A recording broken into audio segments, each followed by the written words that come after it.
Hello, everyone. Welcome to the first episode of a Brothers Creed podcast. We're the Thomas Brothers, and I'm Ethan. I'm Jared. Together, we created this podcast because we really wanted to talk about, learn more about motivation, life experiences, and explore more about life itself. That's right. You can't climb the ladder of success with your hands in the pocket. We will not go quietly into the night. They tell me you're a man with true grit. I am the one who knocks. Don't ever tell me what I can't do, ever! That's how winning is done.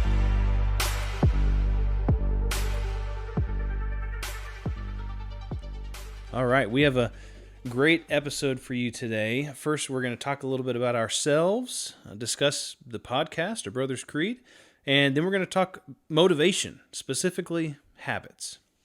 As I mentioned earlier, my name's Ethan. I'm married, have 3 kids. Number 4 is on the way. 2 boys, a girl, and then number 4 boy on the way. I was born and raised in North Carolina. After moving around some after college, we ended up settling back down here in North Carolina. Something interesting about me is that I really like to tinker on cars, motorcycles, anything with an engine.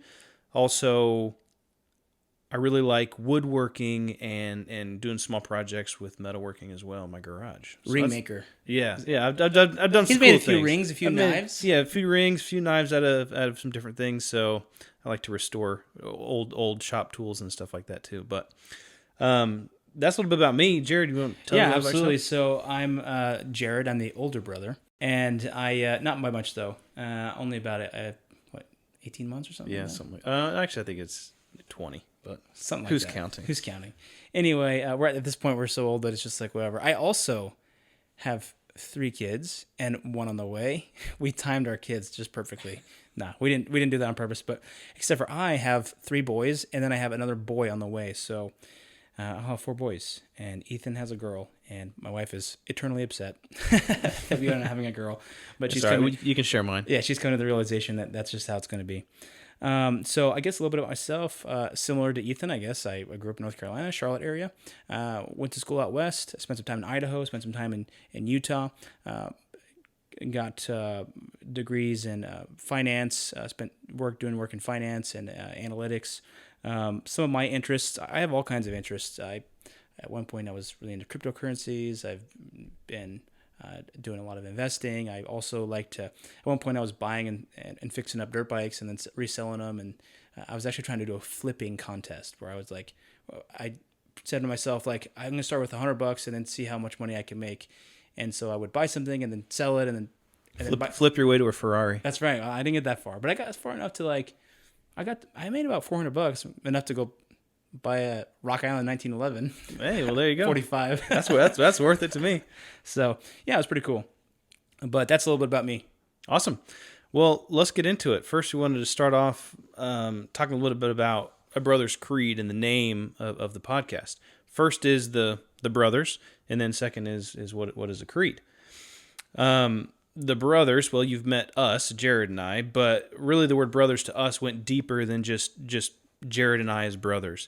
It was really to create a brotherhood of people, you and us together, working through, I don't know, this journey of life and really trying to become the best people that we can. That's right. Yeah, and then the creed part, a creed, as defined in the Webster's Dictionary, is a set of beliefs, principles, or opinions that strongly influence the way people live or work. And so, when we talk about that, it's what we really believe and the things that guide our lives. And so everybody, as God-fearing men, we're trying to improve ourselves each day. And I think everybody should be trying to improve themselves. One time I met a guy when I was doing construction right after high school, and I was trying to tell him something, and he said, "You know what? Don't talk to me." He said, "Don't tell me anything. I've lived a long enough life. My brain can't handle anymore." And I was kind of shocked to hear that. It's full. I was like, the bus is full. It's such a poor mentality to think that you've learned everything that there is to learn and that you can't learn anymore. But yeah, so that's the creed, and we want it to be really this podcast is about exploring other people's creeds. And so we have 3 tenets of our podcast. And the first tenet is motivation. And there's a reason why that one's first, is because we want to motivate people to improve their lives and improve themselves. And we can learn that from people around us. And that's part of the purpose of this podcast, is so that we can all be more motivated to build our creeds. Yeah, motivation. It's just, everything starts with motivation. That's right. Second one is experiences. Really, we wanted to share some of our own experiences, but as well as hearing other people's experiences. We wanted to get people on the show here and talk with them and ask them tons of questions about what they do and why they like it, and really just learning from their experiences. I think there's a lot of positivity and a lot of hope in hearing what other people have to say. Yeah, and then with that, our third one is exploration.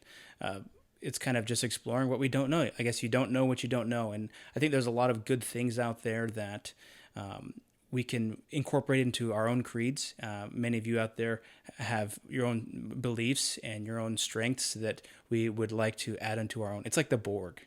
Your likeness will be added into our own, So that's the idea with exploration, to go boldly where no man has gone before. I've never seen, of course we're Star Trek fans, but yeah. No, I completely agree with that. I think it's really good. And the whole thing is that we have these 3 principles, or these 3 tenets, because we feel that, at least for us, that this is going to be an opportunity for us to build our own creed and to become better, just us together, but also us as a brotherhood and everybody listening. We think that it could be beneficial to hear other people's experiences and learn what's out there. So thanks for joining us on this journey. And today we're talking about habits. So I'm going to start with a story. You like stories? Yeah, I love stories. Okay. So there was a father that wanted to teach his son about habits. So one day they went walking through the garden, and the father looked at his son and he asked him, "Hey son, how about you go and pick that little flower right there?" And the son kind of looked at his dad and said, "Okay, all right." So he went down and he picked up this little flower and it just popped right out of the ground. I mean, it was just a little tiny flower. And his dad said, "Okay." So they kept walking, and then his dad said, "Hey son, how about you bend down and you pick up that little plant that's grown out of the ground?" And so the son said, "Okay." So he bent down and he grabbed the plant by the stem and he pulled it out, and it just came right out, right? The roots and all. They walked a little bit further and they were talking, and the father looked at his son and said, "Son, how about you grab that bush and pull that bush out of the ground?" And so the son kind of looked at him and said, "Okay, all right." So he went over and he grabbed the bush by the bottom, by the stem, and he just started pulling with all of his strength. And he was pulling and rocking and pulling. I don't know if you guys have ever pulled a big stump or a bush out of the ground, but it takes a lot of force. So finally, with all of his strength, he ended up pulling this thing out. It came out of the ground slowly, but he got it out. And his dad said, "Good job. Now, see that tree over there?" He said, "Go pull that tree out of the ground." And no matter how hard this boy tried, without help, he was not going to be able to pull this tree out of the ground. So the definition of habits are a settled or regular tendency or practice, especially one that is hard to give up. And there's lots of different definitions of habits, but that's one that I kind of liked. So thinking back at the story, the different plants that this boy his dad was teaching about habits, was pulling up those plants. The longer that they had time to take root, the longer that they grew, the stronger those roots got, the bigger the grip on the ground that it had. Mm-hmm. And so I think that's kind of cool how those habits, if they're not controlled, they potentially can be next to impossible to get out. But talking about that, not all habits are bad. Right? You have bad habits, but you also have good habits. There's lots of us that demonstrate good habits. I mean, let's say, I don't know, something like brushing your teeth regularly or eating healthy. Those are good habits. Flossing, don't forget that. Yeah, flossing, cleaning up after yourself. Saying please or thank you is a good habit. Saving for retirement. Saying yes, ma'am. Saying yes, ma'am. I mean, we grew up saying yes, ma'am, and no, ma'am, yes, sir, no, sir. So be surprised at what you could get when you say yes, ma'am. It works. It does work. I had a friend one time. I was probably in elementary school, and his dad or his parents, they were picking us both up from school at the same time, And we got in the car and we got in the back seat, and his mom said something along the lines of, Ethan, do you want me to scoot my chair up? And I said, no, ma'am, I'm good. And his dad just flipped out. He was like, oh my goodness, I've never heard that word. And he just was like, that's the most respectful thing I've ever heard in my life. And then he looked at his son and he was like, you need to say that more often. And I was like, and my friend just looked at me and like glared at me. And I was like, oh, man. Whatever. Look at making me look bad. Yeah. But those are some examples of some good habits. Then there's bad habits, right? I think we all can think of a million bad habits that maybe we'd like to change. We're going to get into bad habits a little bit further on, but there's. I think we all have a good mixture. We should have a mixture of both, and that's the whole purpose of improving, right? Is to overcome those. So the place to start is how habits, both good habits and bad habits, are formed. There's a Chinese philosopher and writer, and I'm probably going to butcher the name, but it's Lao Tzu. Oh yeah, Lao Tzu. Oh yeah, Lao Tzu. Yeah. This is what he said. Everybody's heard this quote before, but I've always liked it. So it says, watch your thoughts, they become your words. Watch your words, they become your actions. Watch your actions, they become your habits. Watch your habits, they become your character. Watch your character, it becomes your destiny. So we're going to focus more on the habit part. So thoughts lead to words, lead to actions, lead to habits. And lead to character, really. That's the big tree, right? Yeah. I mean, it goes all the way to the end. It develops really who we are. I like that. I like that scripture that says, as a man thinketh, so is he. Yeah, for sure. That was something that Dad always said that I really liked. And kind of thought like, using The Secret. Yeah. Right. Whatever you put into your mind. Yeah. Whatever you put into your mind, it'll be maybe at the front. If it's your priority, then you're going to spend more time to go out and specifically search after that thing. Yeah. So it's interesting. There's a lot of statistics out there on like, forming, how much time it takes to form a habit and how much time it takes to break a habit. But I found one, it's called the 2190 rule. It was kind of interesting. It said it takes 21 days for a habit to form, and then it takes an additional 90 days for it to become a permanent lifestyle change. I kind of like that because habits, I don't know. Remember when we were, Jared and I used to live a lot closer, and we would wake up at, 5 o'clock in the morning? Yeah, we go to the gym. We go to the gym and pump some iron. Yeah. I mean, it was, honestly, I'm not really a morning person. But at the same point, it was really fun, but we kind of got into it in that first little while. It was, at least for me, it was hard. And then you kind of build up that resistance and resiliency to it. Yeah. And then you start to enjoy it. Yeah. I don't know if we did it for a full 90 days because you bought a house and we moved a little, or maybe I bought a house and moved a little bit further apart, but, so that was kind of where,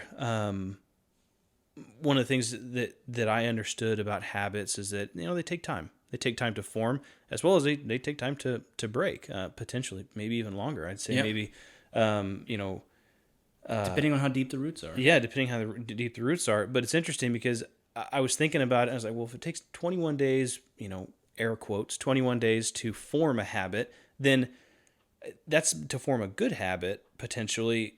Does it take more time or less time to form a bad habit?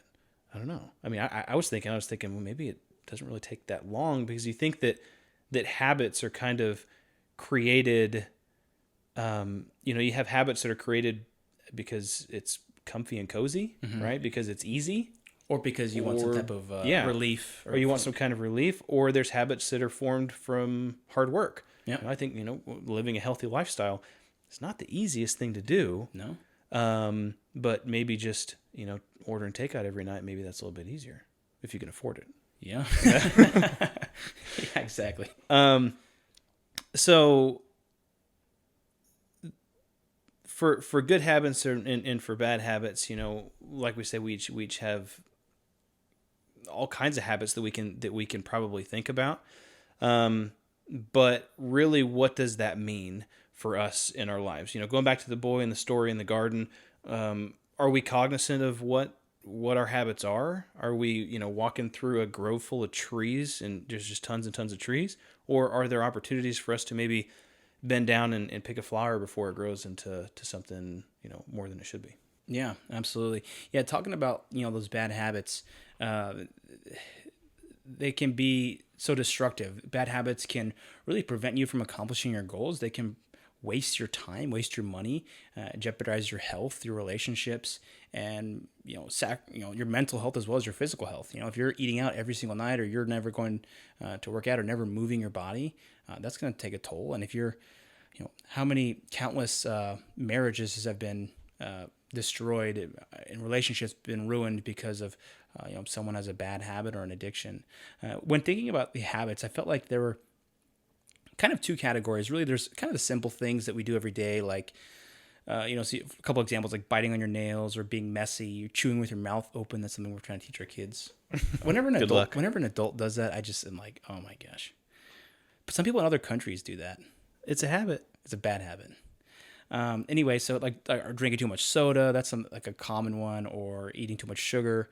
That can actually be pretty serious, depending. But, or like one thing that, one bad habit that, for some reason, like the way I brush my teeth, I always get like little spots in the mirror. My wife always gets on my, she always gets on me. She's like, "Wow, your side of the mirror is always messed up." I'm like, "Ah." So I like try to brush my teeth differently so that It's because she cleans her side of the mirror just so she can say that. yeah, probably.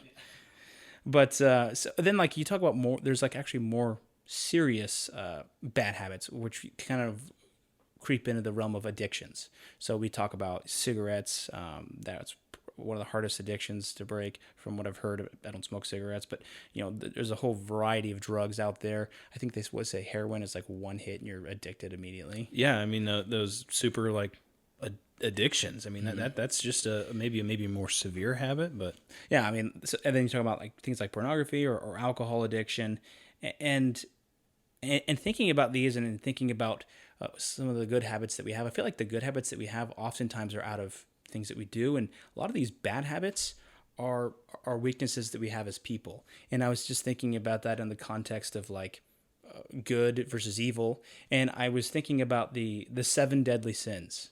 And can you name all 7 deadly sins? Oh, gluttony, isn't that one of them? That's one. Was like hate or something, or Wrath. Yeah. Wrath. Okay. Envy. Mm-hmm.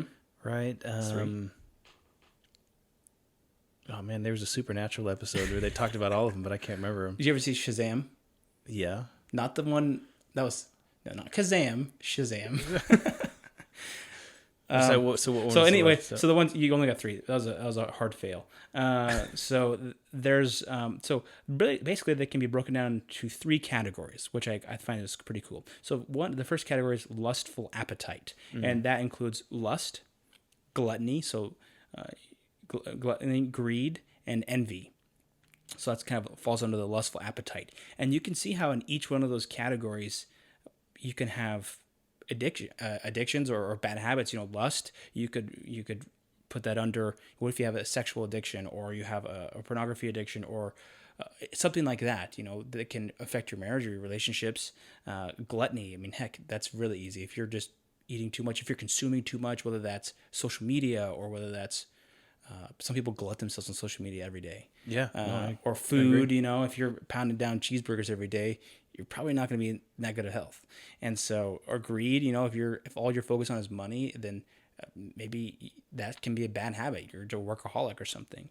And envy, you'll lose sight of other aspects of life that are important. Yeah, and then I think envy is a really good one too, because if you think about people that say, "Oh, that guy's doing better than me," or "Oh, keeping up with the Joneses," and like having that mindset, it's like a mindset habit that once you get into that, it can be very toxic and destructive, because then instead of rejoicing with those around you, you start comparing, and that's just a downward spiral. So yeah, no, I mean, we could probably have a whole episode on comparing and comparison.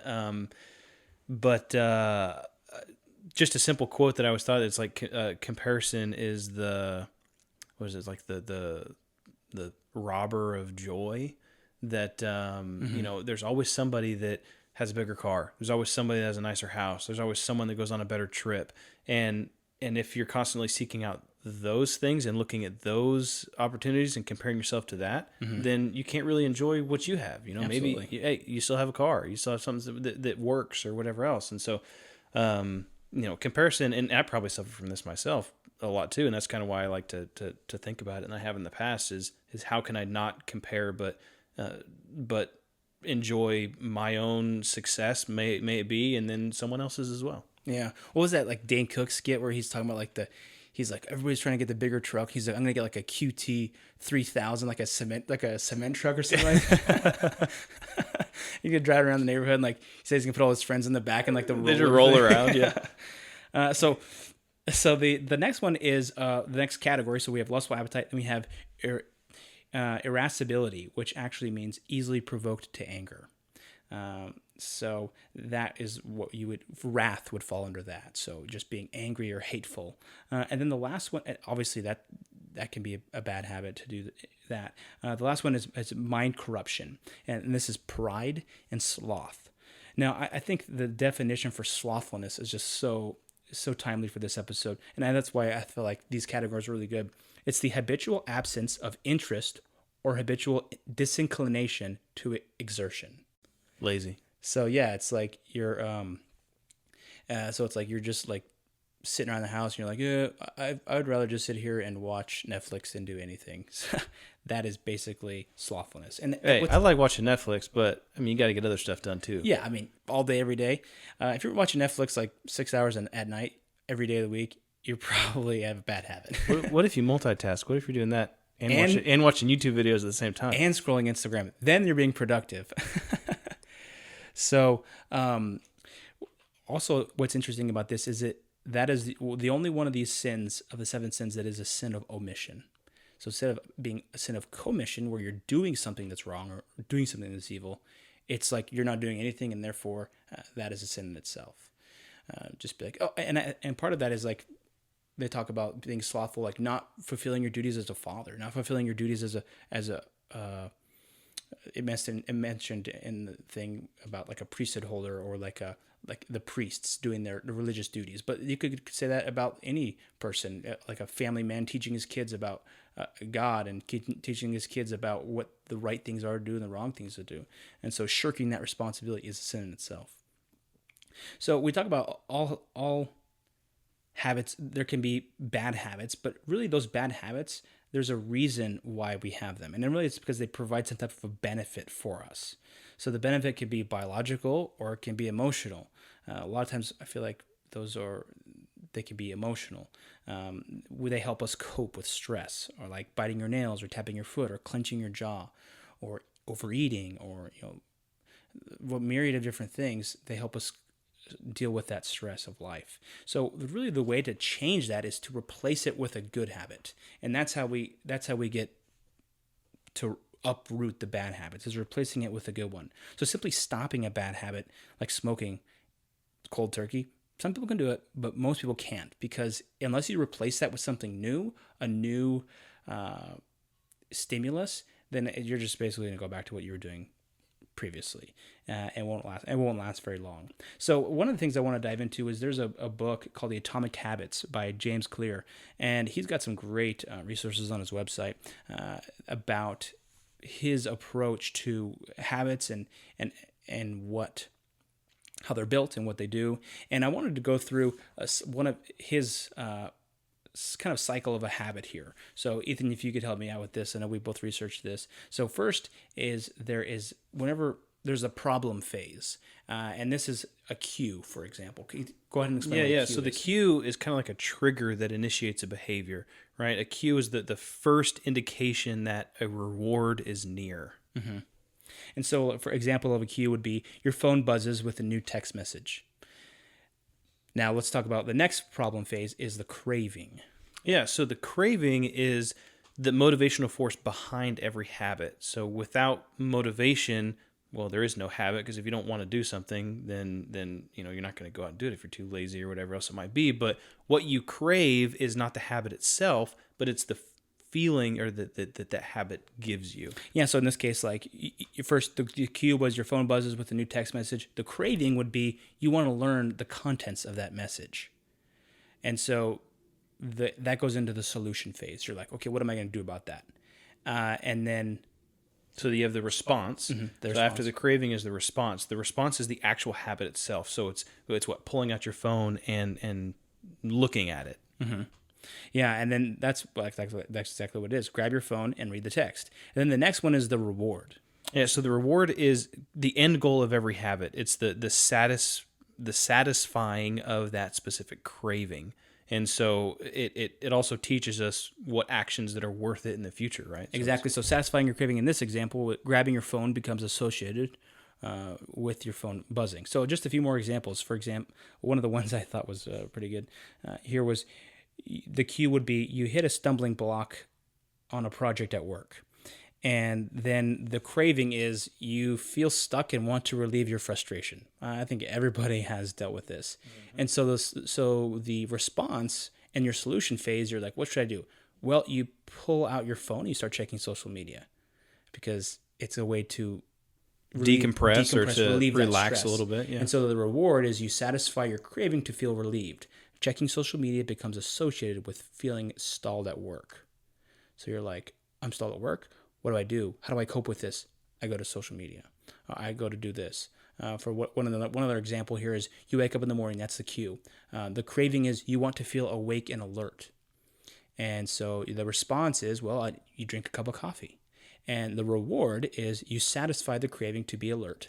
And drinking coffee becomes associated with waking up.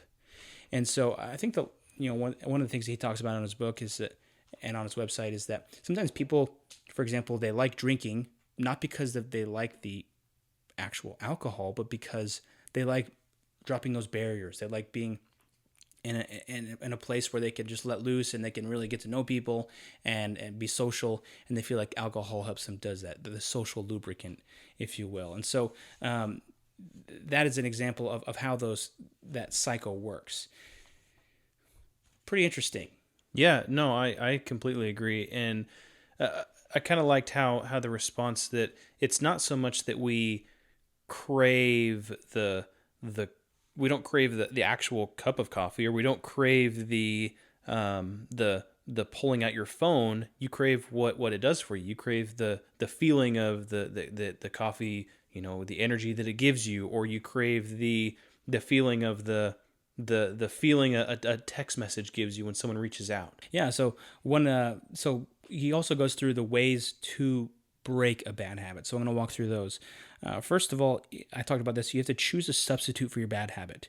When your urge or craving comes, what will you do? So that's why we walked through those different steps: the problem phase of the cure and the craving, and then the solution phase of the response and the reward. So you have to understand that. Say, okay, I'm feeling a cue. I'm feeling stuck at work. Now I want to relieve that stress. And if you can kind of nip it in the bud, I guess they say, or stop it before it gets too off course, then you can divert it and say, okay, maybe instead of doing that, I can just go get a drink of water, or maybe just take a break for just 5 minutes. So it helps you. So identifying where that bottleneck is, or where you start to do that bad habit, is important. Next is cut out as many triggers as possible. So quit your job and stop working. No, I'm just kidding. But like, obviously we're going to have stressors in our life, and we're going to have things. But if there are triggers that you can eliminate, then let's eliminate those. For example, if you are trying to stop taking methamphetamines, then stop hanging out with people who do meth. That's a good idea. Get away from Heisenberg. He's like, dude, we're not going to hang out anymore because that is a trigger. When I'm around you, you're bringing up this stuff, and that's a trigger for me. And so there's things that we can avoid. And also just realizing your triggers will help you. That's kind of your cue. And you can help understand how to react to that. Yeah, so changing that environment, I think, is huge. Exactly. In fact, that's what I had here. So sometimes our environment makes it easier for your bad habits and harder for your good habit. So change your environment allows you to change your outcome. So the next one is join forces with someone. So this is kind of an accountability partner. So sometimes, I know the Alcoholics Anonymous, they'll have someone, you have a sponsor or a mentor, and if you're having a tough time, you can call them up and say, hey man, I'm really having a hard time here. Can you help me out? And this is true not just for like addictions, but if you say, hey man, I want, like you and I, we wanted to go to the gym. We both wanted to go to the gym. So we said, hey, let's go to the gym. And if you're not there in the morning, I'm going to harass you for at least a couple days. And so it's That just never happened, by the way. yeah. So, Well, maybe it did once. that's but- why accountability is so important, because you can actually, you hold each other accountable and you're more likely to do it than just do on your own. The next one is surround yourself with people who support you. So friendly environment. So that kind of goes back to choosing the right environment and people who support you. Tell people about your goal. If you say, hey, I'm going to start working out, I'm going to start eating healthy, tell people about it. So that this is a little bit different than an accountability partner, but they say, oh yeah, you're trying to eat healthy. So, or if you're trying to stop drinking, tell people that you're trying to stop drinking, so that when you're at a party next time, they're like, oh, he's trying to stop drinking. I didn't drink when I was in high school. And so when I was at a party, a lot of my friends would be like, Jared doesn't drink, so I'm not going to offer him a drink. They supported you in that because Yeah. it was just kind of like your stance. Yeah, that was my stance. And so they just supported me in that. So the next one is to visualize yourself succeeding. So that's what we talked about earlier. As a man thinketh, so is he. So if you visualize yourself overcoming those cues, overcoming those cravings, and directing that energy to something better, then that is part of the goal as well. And so, and then at the end, there's a guy named Stephen Camb. He talks about avoiding negative self-talk. He says, when you screw up, skip a workout, eat bad foods, or sleep in, it doesn't make you a bad person. It makes you human. Welcome to the club. So be easy on yourself. Don't be so hard on yourself. Everybody is struggling through this life. Everybody has some type of weakness. And we're given weaknesses so that we can be humble, right?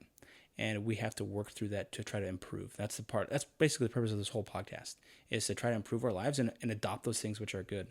And so, I just wanted to just round it out at the end here on these negative bad habits. The framework really is identify the routine, experiment with new rewards. So sometimes your reward is not really that good. So you say, oh, I usually do social media, but doing 10 push-ups instead, I get all sweaty and I just don't like that, and it's not very good. So maybe something that's equally that's different. You have to experiment with new things to try to replace that. Then you isolate the cue and have a plan what you're going to do. One of the quotes I like from Bryant Mitchell is, the secret to permanently breaking any bad habit is to love something greater than the habit. So I think that's pretty powerful. Yeah, for sure. I think it, if something motivates you more than the initial motivation, then, it can help you overcome, help you. Maybe that's the help that young man needed to come in and bring a bulldozer in to help pull that tree out. It was a little bit of help. I think all those things that we talked about were really good. Yeah, and so kind of I know you shared one of your stories and about habits and one of your quotes. I just wanted to share one of mine here kind of towards the tail end of our podcast. The way I like to think about habits is that it's kind of like on an old dirt road. If you get a lot of cars that go through there, you see that they'll leave ruts in the road, and the more trucks that go over that spot, the more ruts they're going to leave. And that's kind of like our habits, is that like after a while, it's like that's the only place you can go is in that rut, because everywhere else you can't drive it. And I was just thinking about one time when I was riding a dirt bike that I had purchased and fixed up. I'm not an aficionado on dirt bikes, but I bought a couple of them and fixed them up. And then one of my buddies took me out. He's like, "Hey, let's go dirt biking." So we're out in the woods, and I'm like amateur hour, man. I don't know what I'm doing. I borrowed some like equipment, so some like shin guards and stuff, and some boots and a helmet and stuff from a buddy. Actually, I bought a helmet from a guy who had a broken arm. Bad karma. Yeah, and he was like, I was like, how'd you break your arm? He's like, dirt biking. I was like, did you smash your head? And he's like, the helmet really helped. And I was like, I bought it for like $20 off him. He's like, my wife says I can't dirt bike anymore. And so I was like, all right. So anyway, I was riding on this dirt road, and there was these big ruts in the road. And I was trying to navigate that, and I didn't know how to either go in the rut or out of the rut. And I was amateur hour like with that dirt bike. And so I like went in one of the ruts, and then I was trying to get out to follow my buddy, and getting out of that rut was really tough, especially when you only have two wheels. And I ended up like totally biffing it, and just like, I didn't crash hard. I just kind of like laid the thing down. I stopped and I kind of, I didn't crash hard, but I did kind of crash. We'll just say you skid slightly across the ground. Yeah. I just kind of like laid it over a little bit. It's between laying it over and crashing. And so I was like, man, that sucks. But my buddy didn't see me, so I was like, oh, it didn't happen.